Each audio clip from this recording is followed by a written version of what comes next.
Hi అండి, నేను గోరింటాకు అయితే తీసానన్నమాట. చూడండి బాగా పండిందన్నమాట. ఇది వచ్చేసేమో దీంతో నేను పెట్టాను కదా, ఇది వచ్చేసి నేను పెట్టుకుంటూ మీకు వీడియో చేసి చూపించాను. బాగా పండిందండి. నేను నిమ్మరసము అను ఒక స్పూన్ పెరుగు మాత్రమే వేసాను అనమాట. నేను గోర్లకు కూడా పెట్టుకున్నానండి. గోర్లకి మనం పెట్టుకోవడం వల్ల మనకి బాడీలో ఉండే హీట్ అయితే తగ్గుతుంది అనమాట. అది పెట్టుకోవడం వల్ల గోర్లకి మనకి మంచిగా గోరింటాకు అనేది ఒక మెడిసిన్ లాగా కూడా ఏమైనా పుచ్చు ఉన్నా కానివ్వండి, వెనకటి కాలంలో పుచ్చు గోర్లు ఉన్నా కానివ్వండి. ఇంకొకటి మనకి కాళ్ళకి కొంతమందికి ఏమవుతుంటదంటే వర్షాకాలంలో బాగా అస్తమానము పగలటమే కాకుండా చెడినట్లు మెట్టల దగ్గర పట్టీల దగ్గర మనకి కొంచెం రఫ్ లాగా అయిపోయి సెన్సిటివ్ స్కిన్ అనేది ఊడిపోవడం అయితే జరుగుతుంది కదా.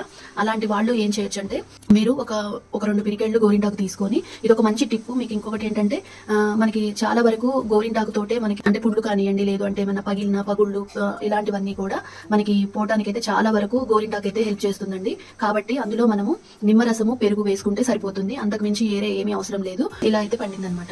ఒక హాఫ్ అన్ అవర్ పెట్టుకోవడానికి కేటాయిస్తే కంప్లీట్ గా ఆరిపోవడానికి ఒక 1.5 hours అయితే పట్టింది. నాకు 2 hours లో నాకు గోరింటాకు అనేది ఇలా పండింది అనమాట. నేను నెయిల్స్ కూడా పెట్టుకున్నానండి. చూడండి మనకి గోర్లకు కూడా బాగా పండింది అనమాట. గోరింటాకు వచ్చేసి నేను ఈ హ్యాండ్ తోటి పెట్టాను, పట్టడం కూడా ఈ హ్యాండ్ తోటి పట్టాను కాబట్టి నాకైతే ఇలా నల్లగా మచ్చలు బాగా పండిపోయి ఇలా మచ్చలుగా అయిపోతాయి. ఇంకొక రోజు ఆగితే నాకు ఆల్మోస్ట్ ఇవన్నీ కూడా బ్లాక్ గా మచ్చలు వచ్చేస్తాయి అనమాట. అంటే నా బాడీలో హీట్ ఉందనమాట. హీట్ ఉన్న బాడీ ఉన్న వాళ్ళకైతే నేను చెప్పేది ఏంటంటే గోరింటాకు త్వరగా పండుతుంది.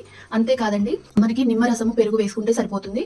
లేదు అంటే ఒక నిమ్మరసం వేసుకున్నా సరిపోతుందండి. మా చిన్నప్పుడు అయితే నేను ఏమేసేదాన్ని ఏంటి అనేది చెప్పాను. ఇంకొక విషయం చెప్పడం మర్చిపోయానండి నిన్న. మనకి చిన్నప్పుడు అదే నేను చెప్పాను కదా, తాటి మట్టల ఆకు ఉంటుంది కదా ఎండిపోయింది, అది వేసేవాళ్ళము, ఎర్రమట్టి వేసేవాళ్ళము, ఇంకొకటి వచ్చేసి చింతపండు కూడా వేసేవాళ్ళము. అంతే మనకి చాలా మందికి తెలియదు అనమాట. అంటే మాకు కొంతమంది ఫ్రెండ్స్ ని నేను డిస్కషన్ చేసినప్పుడు నేను రేగి కాసు కూడా వేసేవాళ్ళం అనమాట. మా చిన్నప్పుడు రేగి కాసు కూడా వేసేవాళ్ళము. అది కొంతమందికి తెలుసండి, కొంతమందికి తెలియదు. రేగి కాసు అనేది పాన్లలో యూజ్ చేస్తారండి. ఇంకా దేంట్లో యూజ్ చేస్తారనేది నాకైతే మేబీ తెలియదు. మీకు ఎవరికైనా తెలిస్తే ఐడియా ఉంటే నాకు కామెంట్ చేయండి. రేగి కాసు కూడా యూజ్ చేసేవాళ్ళు. ఇవన్నీ కలిపి వేసేవాళ్ళు అనమాట. ఒక్కొక్క దగ్గర ఒక్కొక్కళ్ళు చెప్పారనమాట. ఇక్కడ మా విల్లాస్ లో మా ఎదురుగా ఉన్న ఫ్రెండ్ అయితే ఏం చెప్పిందంటే వాళ్ళైతే ఈ పెంకులు ఉంటాయి కదా, మన ఎర్రమట్టి లేక ఆ ఎర్ర పెంక్ అనేది చిన్న ముక్క వేసేవాళ్ళంట. అంటే కేవలం అప్పట్లో ఇంత మనకి తెలియదు కదా ఏదేస్తే పడుతుందో అని అన్ని వేసేసేవాళ్ళు. నిజానికి నేను ఒక విషయం చెప్తానండి, అంటే నాకు తెలిసిన విషయం చెప్తున్నాను. అసలు ఆషాఢ మాసంలో గోరింటాకు పెట్టుకుంటే బాగా పండుతుంది అంటారు. బాగా పండితేనే మంచి మొగుడు వస్తాడు, మంచిగా పండకపోతే ఏంటండి అనరు, ఏమనరు అనమాట. కానీ ఒక విషయం చెప్తానండి, నేను గోరింటాకు పండటం వల్ల ఒక మంచి మొగుడు వస్తాడు, లేదు అంటే ఇంకా దానికి పేర్లు ఏం పెట్టమన్నమాట. కానీ అలా ఏం ఉండదు. మనకి వర్షాకాలము వచ్చేది ఆషాఢంలోనే కాబట్టి మనకి త్వరకరి వర్షాలు అనేవి పడటం వల్ల, ఎండలు పోయి వర్షాలు రావడం వల్ల కొత్త ఆకులు అనేవి చిగురించి చెట్టు అనేది బాగా పెరిగి లేత ఆకులు అనేవి వస్తాయి అనమాట. అప్పుడు ఆ గోరింటాకు అనేది పండుతుంది. అంతే తప్ప పండే చెట్లు ఉంటాయి, పండని చెట్లు ఉంటాయి. కానీ నేను ఒక విషయం చెప్పేది ఏంటి అంటే మనం నిమ్మరసం వేసినా, చింతపండు వేసినా, పెరుగేసినా, ఏది ఒక్కటి వేసినా చాలండి. అన్ని వేయని అవసరం లేదనమాట. మనము మిక్సీ పట్టేటప్పుడు మనము చాలా మంది అనుకుంటారు ఆకు దుయ్యటము అని అంటే అదొక పెద్ద విషయమా అనేసి అనుకుంటారు. పెద్ద విషయం ఏం కాదండి. ఎందుకంటే నేను వీడియోలోనే నేనే చెప్పాను అనమాట, మా చిన్నప్పుడు ఇలా జరిగేది అని చెప్పేసి.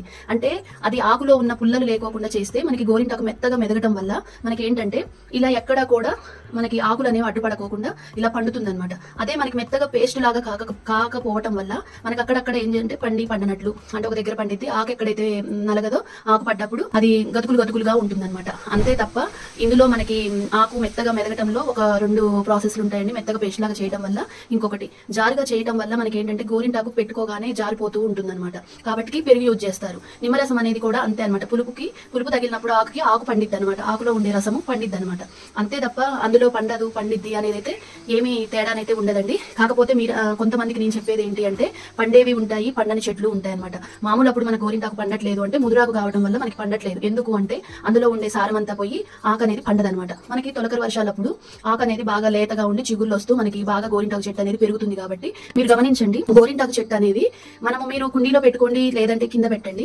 మీకు ఏమవుతుంటదంటే కుండీలో పెట్టేది కూడా మీరు ఇయర్ అంతా దానికి నీళ్లు పోసి ఏమి బలము పోషకాలు ఇచ్చినా కానీ అది ఎంతవరకు పెరగాలో అంతవరకే పెరుగుతుంది. ఆకు అనేది మనకి పెద్దగా కాదనమాట, చిన్నగానే ఉంటుంది, ముదురుగా ఉంటుంది అనమాట. అదే మనకి తొలకరి వర్షాలు స్టార్ట్ అయిన దగ్గర నుంచి వర్షాకాలం అన్ని రోజులు 4 నెలలు కూడా ఆకు అనేది చెట్టు అనేది పెరుగుతుంది, ఆకు అనేది పెద్దదవుతుంది అనమాట.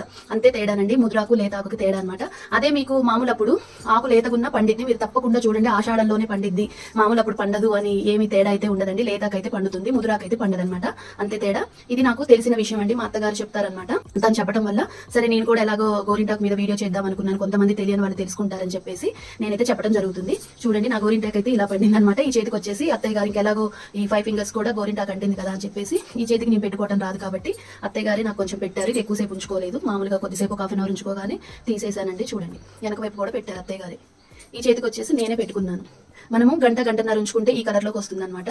చూడండి ఇలా ఈ కలర్ లోకి వస్తుంది. అదే మనము ఒక 1 అవర్ అంటే హాఫ్ అన్ అవర్ ఉంచుకోవడం వల్ల ఈ లేత కలర్ లోకి వస్తుంది అనమాట. మనం గోరింటాకు పెట్టుకోవడంలో కూడా ఉంటుందండి. మనము కొంచెం 2 అవర్స్ కంప్లీట్ గా గోరింటాకు కేటాయించి మనం వదిలేస్తే అది బాగా పండుతుంది అనమాట. ఎవరికైనా పండుతుందండి, నాకే కాదండి, అందరికీ పండుతుంది అనమాట. నాకు ఇంకొకటి బాడీలో హీట్ ఉన్న వాళ్ళకి ఇంకా ఎక్కువగా పండుతుంది అనమాట. అంతేగాని భర్త మంచి అతను అయితేనే గోరింటాకు పండిద్ది, చెడ్డ అతను అయితే పండదు అదైతే ఏమీ ఉండదు అనమాట. అసలు అదంతా ఉత్తిదేనండి.